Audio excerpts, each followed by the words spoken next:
It's actually about the Venezuelan election or the lack thereof of Okay. an election, because I don't think an election or a fair election is happening. Okay. I brought this book, suggested reading for Show it to them. Okay, there we you go. know. Why Socialism Works. Yeah. It's a great book. And Let me see the first.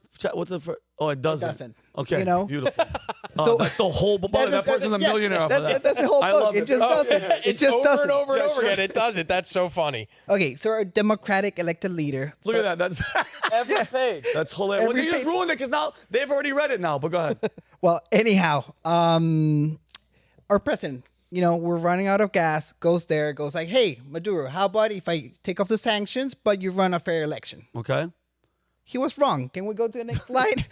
The whole condition for him, pulling out, this map is a little bit of context, so we're going to be talking the whole South America. Okay, and it's in Spanish, so you have to translate for us. In South America, it's the other way around. Oh, gotcha. Red means good. Okay, red's No, good. no, red is bad. Red is bad. Red is Got you, bad. got you. And blue is good. Okay. Like here is the other way around. All right. Anyhow, this is the last map. So we have Argentina with Milei, that is libertarian, right leaning. We have Uruguay and Paraguay Okay. and El Salvador. Got you. Important one because I'm gonna bring them up later. Okay. And that's how it looks like. Like last few elections, South America swung left real hard. Wow. Super hard.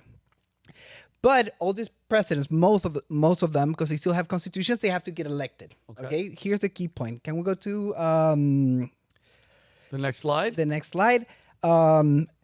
What happened? He didn't run the first election.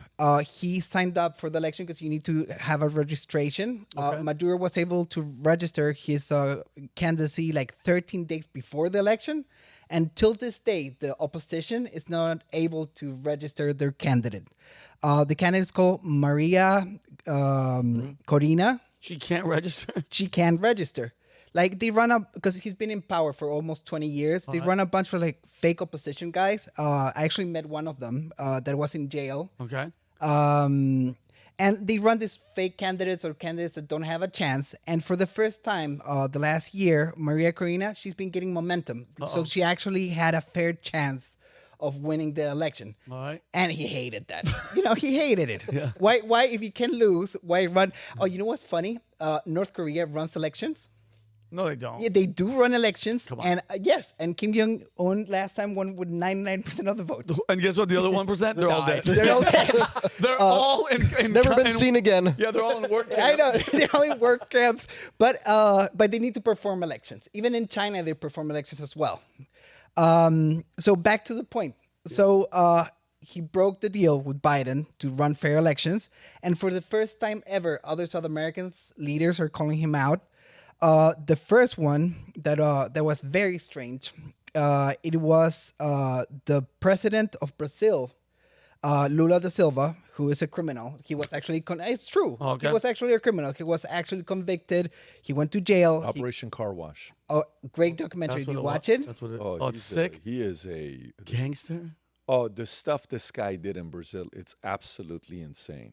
It's insane. He does Operation Car Wash, steals around $600 million, give or take, Okay. from taxpayers, goes to jail. Then there is this judge. Do you know who I'm talking about? The Overnick. scariest man in Brazil, Yeah. period. Do you know what this? Have you seen what this guy looks like? No. What's Kelly? Are you able to pull up his picture from Brazil? What's his name? If you type in Brazil, Judge Maduro, just type in Brazil, Judge. No, Judge Lula. name I'm is sorry, Judge Brazil Lula? Judge Yeah. Lula. No, it's under Lula, but you'll see him. He's a if you go to scary- images, images, you'll see him. Zoom in. He's a bald-headed guy. No, that's not him. That's Anyways, Lula this guy himself. comes up. They decide they need somebody to run against Bolsonaro. Okay. They release Lula. Lula comes back in, beats Bolsonaro. The streets of Brazil are protesting like you wouldn't. Hundreds of thousands of people. Not Like hundreds of millions? thousands of people. Millions. Oh No, wow. millions of that guy right there. that That guy is looks the like- most- yeah. Yeah. Oh, that guy looks like a bad guy in every movie. He is the most feared man in all of Brazil. Maybe a whole South Well, America. That's perfect because how does every communist cultural revolution start? They empty the prisons. They take all the most dangerous criminals and pump them back out to cause problems. This time they just happened to elect one of the criminals. Oh so- wow, that bad, huh? And this is not the only bad guy there. Like I'm going off track, but Yeah. this guy they release him from jail to run the election. Okay, the guy from Colombia. Okay, he was literally a terrorist. He was in the guerrillas. Like he was arrested and got out with another name. Okay. The guy, Maduro, they're running a bunch of cartels there.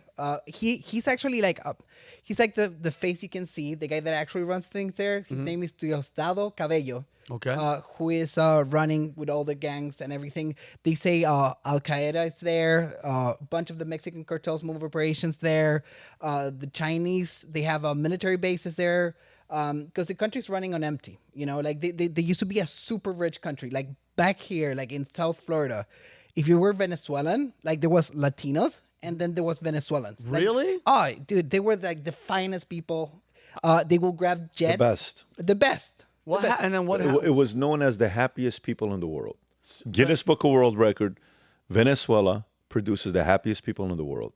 And then they took over the country and destroyed it. Damn it. They have as much oil as Saudi Arabia with a beautiful, beautiful country. The best beaches you will see in your life. The most beautiful woman you see in your life. Hi to my wife who's Venezuelan.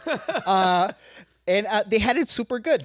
And then the same businessmen that, were having the time of their life, they decided to put a socialist in power. First it was Chavez, who ran an election and won democratically. And then they changed the constitution, and then they stay in power until this point. Yeah. So our boy Milei calls him out.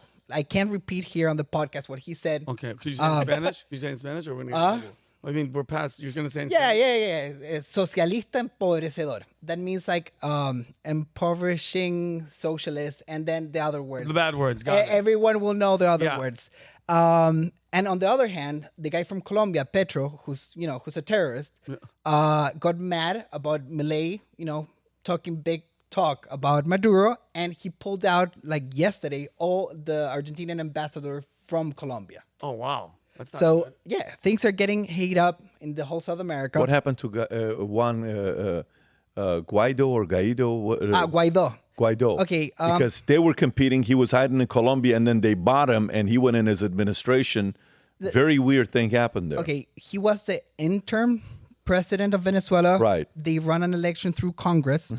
He got elected, but he was, I know some of his posy, I know some of his crew, but he was controlled opposition. Some of his people, they went to jail. One of them managed to get his wife pregnant while in jail without getting out. That's weird. He had kids while in jail without visits. So like this was the first time in the last few years, because I don't think this will have a democratic answer. Okay. Like I don't think it's possible to get a violent regime that has guns and drugs and things to get it out of power by voting. I talked to my wife about doing the story, and she was like, don't even, they're so hopeless there that there's no way out of this rut that they're having. And then Biden, easing up the sanctions, it just makes it worse because this brings new money into the country. So they're able to run the regime longer. So how bad is Venezuela looking right now? Like it's not. It's looking bad, but here the difference is, I was in Argentina, Buenos Aires, so I go there, and I don't know what the population is, but some 40% of people work to pay and support the other 60%. That's how bad Argentina was. Inflation numbers were ridiculous. Here's a beautiful country, the Paris, the France of South America. Just a gorgeous place, great food, the steaks, everything you go eat. Socialism destroyed Argentina. Who showed up? Milei showed up. Eventually, when the people got tired. Venezuela is slightly different. They've been able to have a chokehold more than others because they have a resource that everybody around the world needs. Yeah. And because they have that resource, they hold all the other countries hostage, saying, I'll give you the deal that you want, but you got to release and help me stay in power. So the other countries like, we don't care about your country, literally. Yeah, of course. We'll keep you in power as long as you give us the deal with the oil, because we just want your oil. So unfortunately, they're able to negotiate not in the best interest of the people, and it keeps destroying it until somebody eventually gets tired of it, like Milei coming out, but it's more likely in Argentina than it is in Venezuela. And he's absolutely right. Now, socialism doesn't work so much that I think last year they had like 3% of production. Like they can't even drill oil out of the ground. Like they're like at 5% of like the possible oil production you have because you don't have anyone to work there. They steal all the money for investments, so it just doesn't work. And the difference between Argentina, like it's funny because you have Cuba. There was a bloody revolution. You had side A against side B. They shot at each other. One of them won. You install the communist regime. Then Venezuela is 2.0, that you had guys with guns, but it was mostly democratic. So like you get a mix of people that are willing to kill and a mix of people that are democratic. So it's really hard to untangle the situation there, because like you can always do business. You can do business anywhere. You can go to Haiti and do business. You can do business in Venezuela. Just like the worse the country gets, the riskier the business is. Mm-hmm. The more profits you can get, and it's not good for the soul to do, like that type of business, but people still do business. And you have these people, a lot of them live here in Miami. They're called testaferos, that they clean up, like dirty money from Venezuela. They open people bank accounts here in America. They go there, they grab the money, they clean it up here. So there's people still around them, they're called enchufados or plugged in, that still do business. So you have so many layers of like actual people that are just making a buck, people that believe in the cause, and the rest of the people that, as Pat says, they depend on welfare the whole time. Who's protecting, like when it comes to their army and stuff like that? What's somebody not taking over Venezuela? Like, why can't somebody just... like, you guys are weak. You guys... do they have a strong military? They don't have a very strong military, but nobody cares enough. That's what happens. But, I mean, if you have all that oil, that'd be... I mean, I don't know if you guys know this, America finds out you have oil. All of a sudden, we say you have weapons of mass destruction, and we're there. The guy from... you know what I mean? I don't know what Blackwater is called now. I think it's called Academy. He said that it will cost around $20 million. He has a plan ready to liberate Venezuela, and they didn't put up the money.